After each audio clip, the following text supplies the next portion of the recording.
Le titre de ce 19h30, examen de l'exécution du budget 2016. La Cour des comptes fait ses comptes. Plusieurs secteurs et opérations épinglés.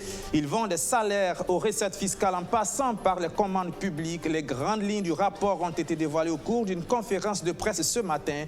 Tous les détails dans ce journal.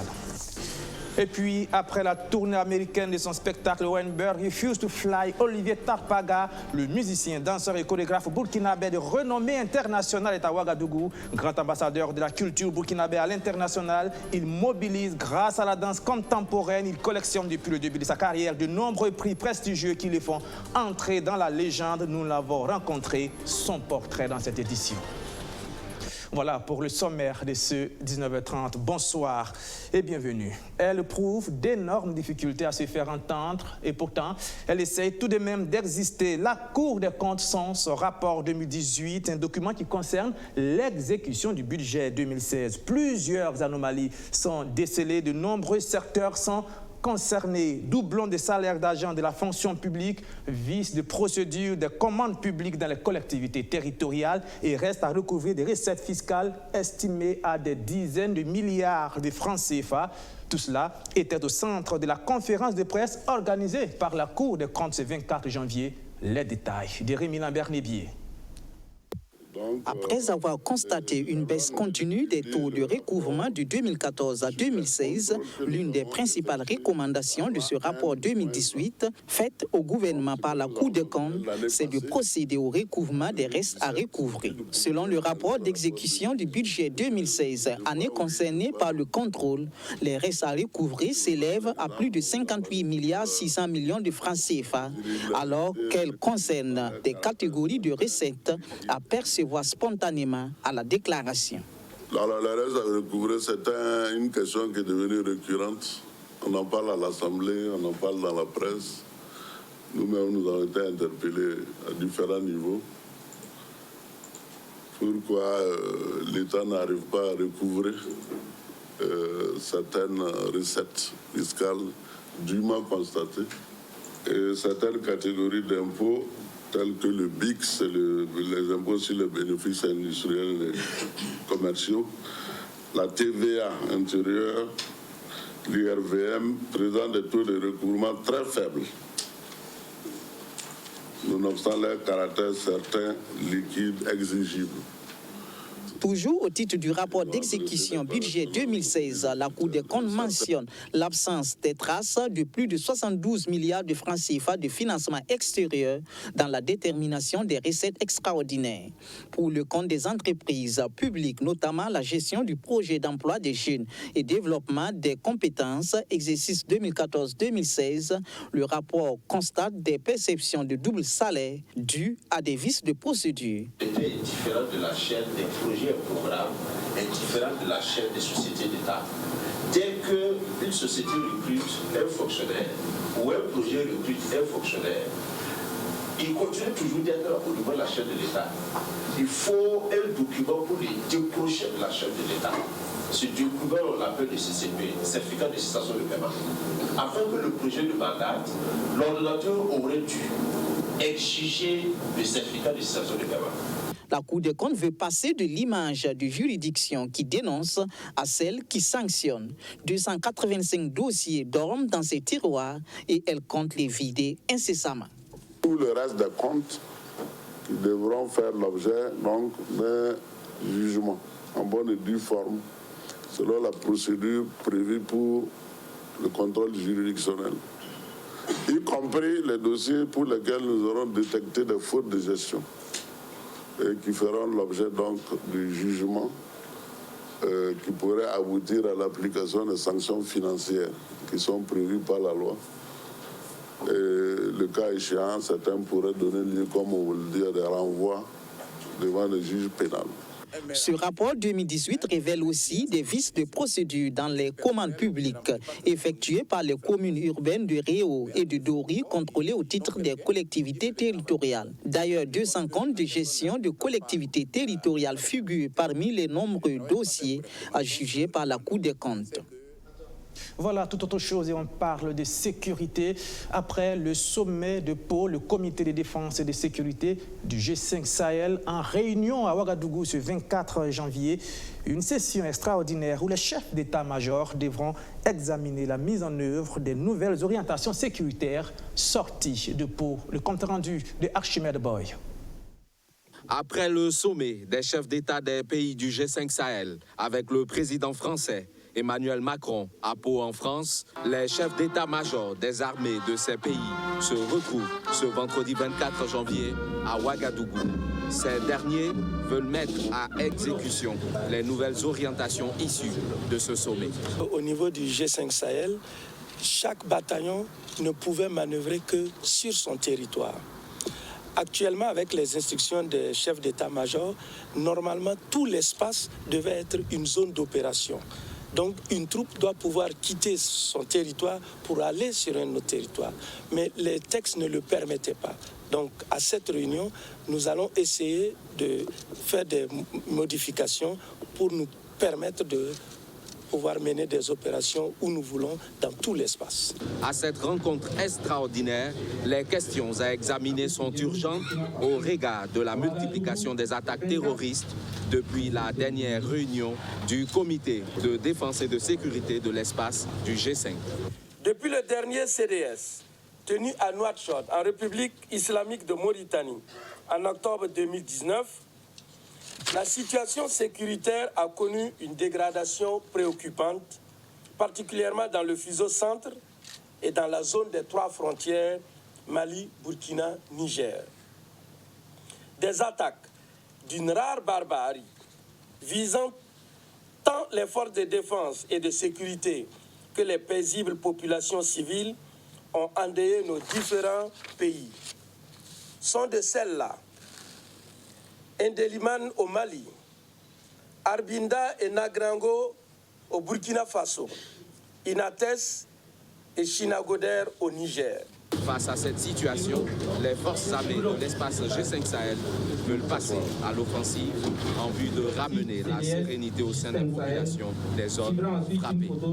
Nos décisions et orientations devront permettre au commandement de la force conjointe, après un changement de posture, d'envisager un plan de campagne plus réaliste à mesure d'inverser de façon significative la situation sécuritaire dans la zone des 3 frontières.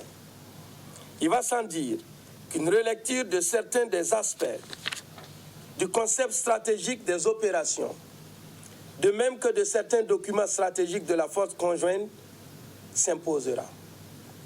Il est donc évident que les résultats des travaux de notre rencontre impulseront à notre force conjointe une dynamique nouvelle et mieux adaptée à l'environnement sécuritaire du moment, répondant ainsi aux orientations et instructions de nos dirigeants, mais aussi et surtout aux préoccupations sécuritaires des populations de notre espace commun. Au sorti de cette rencontre, la force du G5 Sahel promet une nouvelle posture et une meilleure coordination de ses actions sur le terrain en vue de porter un coup décisif aux forces terroristes.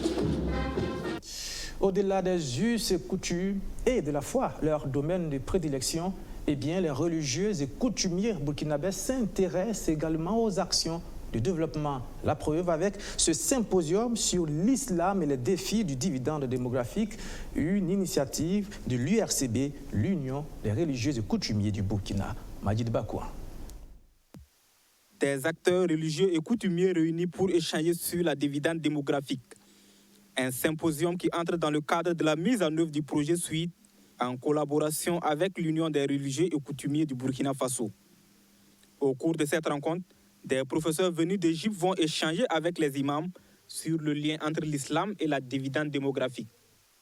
Oui, et pour ce qui concerne le contenu, il faut dire que lors des débats, il va s'agir donc de discuter de la contribution, par exemple, des femmes au développement en lien avec l'islam, la contribution de la jeunesse au développement en lien donc avec les valeurs islamiques et la contribution même de l'islam en tant que religion, en tant que valeur donc pour consolider la cohésion sociale, pour consolider le vivre ensemble afin de faire de nos sociétés des sociétés pacifiées pour nous permettre d'aller à la production et donc à la croissance économique.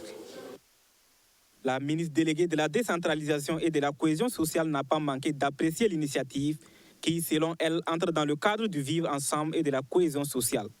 C'est une très belle initiative que nous tenons d'abord à saluer et encourager et leur faire comprendre que, en tout cas, le gouvernement est là pour soutenir ces genres d'activités.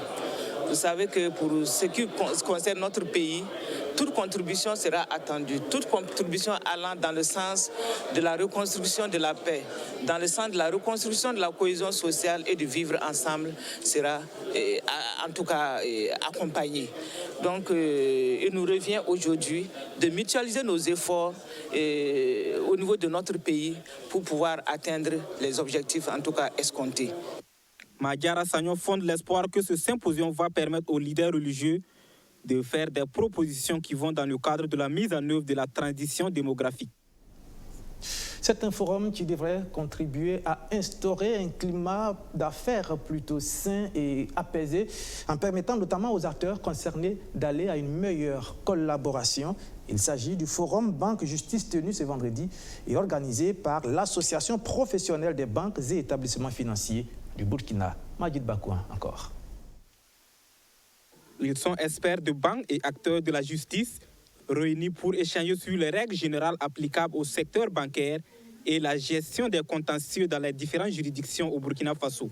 Initiée par l'Association professionnelle des banques et établissements financiers du Burkina Faso, APBF, cette rencontre devra permettre aux deux acteurs d'exposer les attentes des uns envers les autres afin de promouvoir un climat des affaires plus sain au Burkina Faso. L'objectif, c'est d'être très clair, c'est de mettre en place des mécanismes pour favoriser, pour améliorer le climat des affaires au Burkina Faso et renforcer le financement des banques à l'économie. Vous savez que la banque et la justice sont deux faces d'une même médaille. Une même médaille qui doit concourir véritablement à l'émergence de l'économie du Burkina Faso. Donc pour nous, ce forum revêt une importance capitale, puisqu'il va nous permettre d'échanger entre nous sur la spécificité du droit bancaire, sur les voies de règlement du contentieux bancaire et sur les mécanismes à mettre en place pour avoir une justice au service, comme elle est déjà, du financement de l'économie du Burkina Faso. Ces dernières années, les autorités judiciaires font face à d'énormes conflits qui opposent les banques à leurs clients. D'où l'importance de ce forum qui devra permettre de minimiser ces conflits, selon le directeur de cabinet du ministère de la Justice. Quand on parle de financement de l'économie, ça se passe à travers des contrats. Et qui parle de contrats parle d'accords entre des banques, des établissements financiers et leurs clients. Soit dans la formation, soit dans l'exécution de ces contrats, il peut résulter des conflits. Alors, une telle rencontre a pour but de mettre autour d'une table les deux principaux acteurs que sont les acteurs judiciaires et les acteurs bancaires et financiers, bien entendu avec d'autres œils importants que sont les avocats et les enseignants d'université.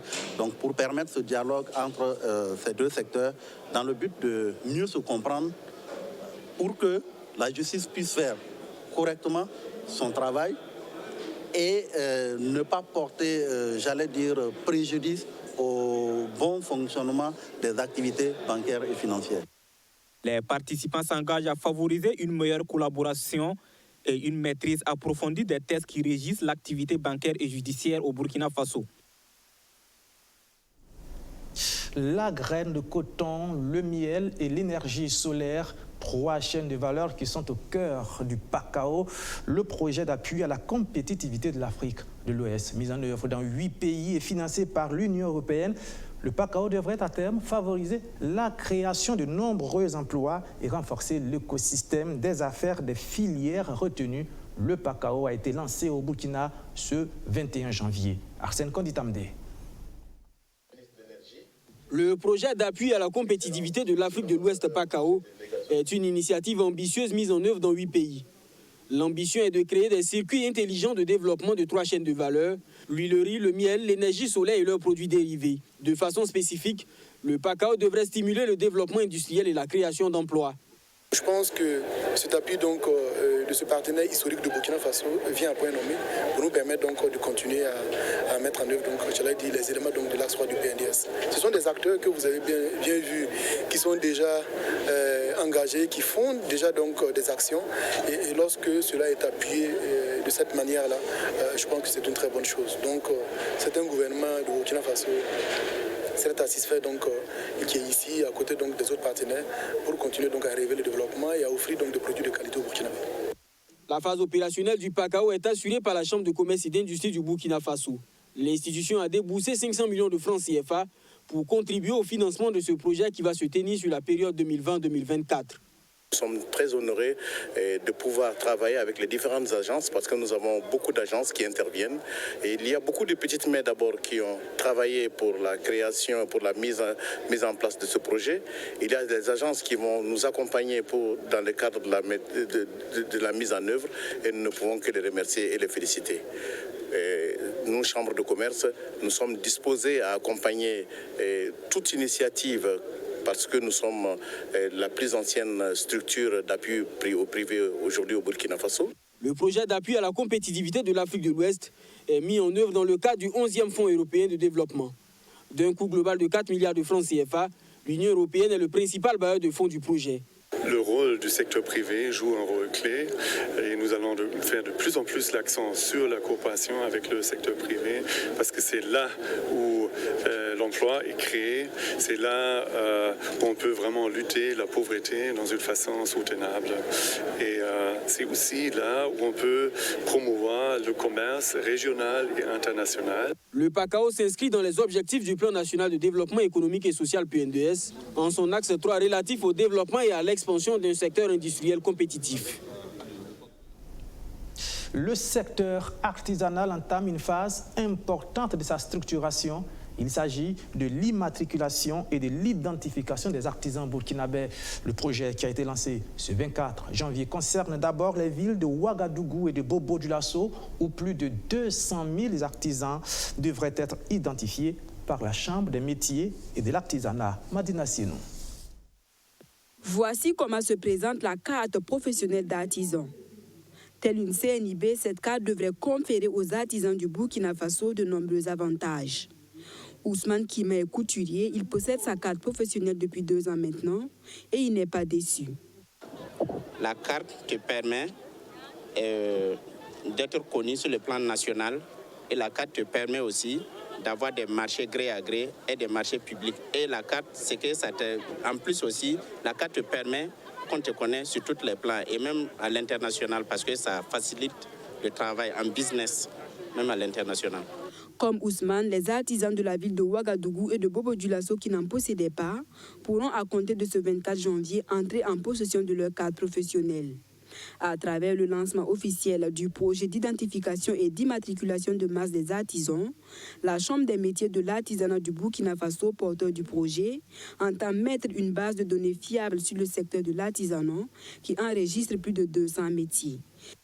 C'est une opération pilote pour la ville de Ouagadougou et de Bobo-Dioulasso. Alors donc, nous avons déjà tout le dispositif qui va permettre d'identifier les artisans et de matérialiser ça sur une plateforme. Alors donc, nous avons des agents recenseurs qui ont été recrutés et formés avec des instruments de nouvelles technologies qui vont sillonner les différents quartiers, les différentes villes pour pouvoir identifier les artisans. Donc cette identification va porter sur un certain nombre d'informations liées à l'artisan, sa profession, ses besoins, que ce soit des besoins de formation, des besoins de renforcement de capacité, et aussi de pouvoir faire en sorte qu'ils puissent, à partir de là, avoir un accès direct avec nos représentations, les chambres de métiers. Le secteur de l'artisanat contribue pour 25% au produit intérieur brut du Burkina Faso, selon le ministre délégué chargé du budget. Établir un registre des artisans permettra d'obtenir des statistiques fiables, gage d'une politique nationale inclusive. On est en présence de plus de 230 métiers d'artisanat au Burkina Faso. Il est très important que nous puissions mieux structurer ce secteur qui apporte considérablement au produit intérieur brut du Burkina Faso pour pouvoir mieux les suivre et développer de meilleures politiques pour pouvoir les accompagner davantage pour des résultats plus tangibles. Et donc, cette immatriculation et identification permettra donc d'avoir des données fiables par rapport donc aux différents sous-secteurs de l'artisanat. Au terme de cette opération pilote d'identification et d'immatriculation de masse des artisans, la CMABF envisage de sensibiliser 300 000 artisans à Ouagadougou et à Bobo-Dioulasso, identifier plus de 200 000 artisans et établir 150 000 cartes professionnelles. Après ces deux grandes villes, ce sera au tour des artisans des autres villes du Burkina Faso d'obtenir leur carte professionnelle. Pour faciliter l'exportation des produits des artisans, la CMABF a signé ce 24 janvier une convention avec la Poste du Burkina. Et pour terminer, il est musicien, il est danseur, il est chorégraphe et surtout, il est burkinabé. La renommée d'Olivier Tarpaga est internationale. Invité sur les grandes scènes mondiales, il a fait le tour des villes et des capitales de la culture, Paris, Los Angeles, Mexico, Singapour ou encore Bali. Il a collaboré avec des stars mondiales de la musique et de la chanson comme l'américain Stevie Wonder. Après la tournée américaine de son spectacle When Birds Refuse to Fly, Olivier Tarpaga est de passage à Ouagadougou. Arsène Konditamde l'a rencontré. Il revient sur son parcours extraordinaire qu'on pourrait intituler de Ouagadougou, du Burkina Faso, sur le toit du monde. Regardez. Son visage est une sorte de carte postale qui renseigne sur la destination Burkina Faso. Olivier Tarpaga est un danseur, chorégraphe et musicien qui porte haut le drapeau du pays des hommes intègres dans les 4 coins du monde. De Singapour à Bali, en passant par Paris, Los Angeles et Mexico, il a su imposer son nom dans les petits papiers des plus grands festivals du monde. J'ai fait des villes où personne ne connaît le Burkina, comme les îles Fidji, où personne ne connaissait un Burkinabé. Tout le monde me dit on n'a jamais rencontré un Burkinabé par rapport à ce que je suis allé faire. La Nouvelle-Zélande, je ne sais pas, l'équipe nationale du Burkina a déjà joué, mais les artistes, je ne sais pas qui a fait la Nouvelle-Zélande. Donc je vais dans certains coins du monde très éloigné pour travailler et faire beaucoup de choses au nom de la culture burkinabé. En 1994, Olivier Tarpaga fait ses classes au sein de la compagnie Les Bourgeons du Burkina, formée par le doyen Théodore Kafando. L'adolescent de l'époque se révèle être un surdoué qui impressionne par sa capacité d'assimilation.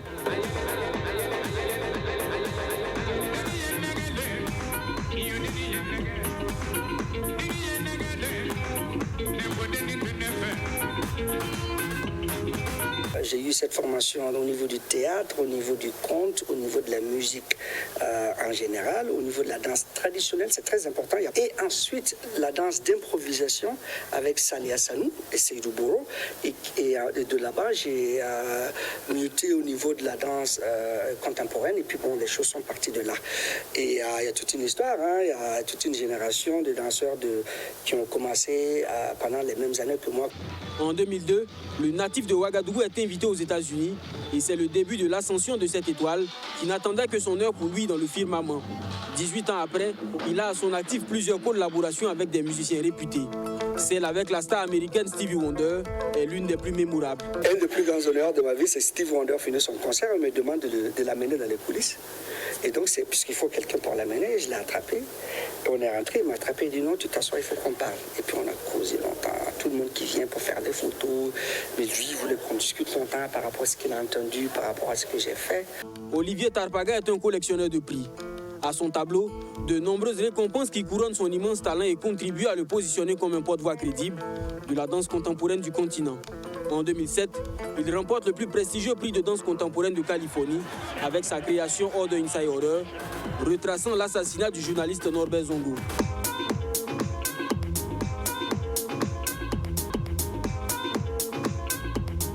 C'était une grande fierté et c'est le award le plus conséquent que j'ai eu de ma carrière. Et après, j'ai eu le National Dance Project en 2017 qui est un prix de $90 000. J'ai eu le Mellon Foundation qui est une des plus grandes bourses aux États-Unis qui finance des grandes institutions et je l'ai eu au moins 2 fois pour des résidences. J'ai eu le Caroline Hirsch artiste en résidence qui est un honneur de Princeton University. On n'applique pas, vous êtes repéré et puis vous êtes nominé et moi j'ai gagné. Olivier Tarpaga est ébloui par la qualité de son travail. Il est le fils de Richard Tarpaga du mythique orchestre Super Volta. Bercé donc au rythme plaisant de la musique mandingue, il veut dans chacune de ses créations donner plus de place aux instruments traditionnels africains.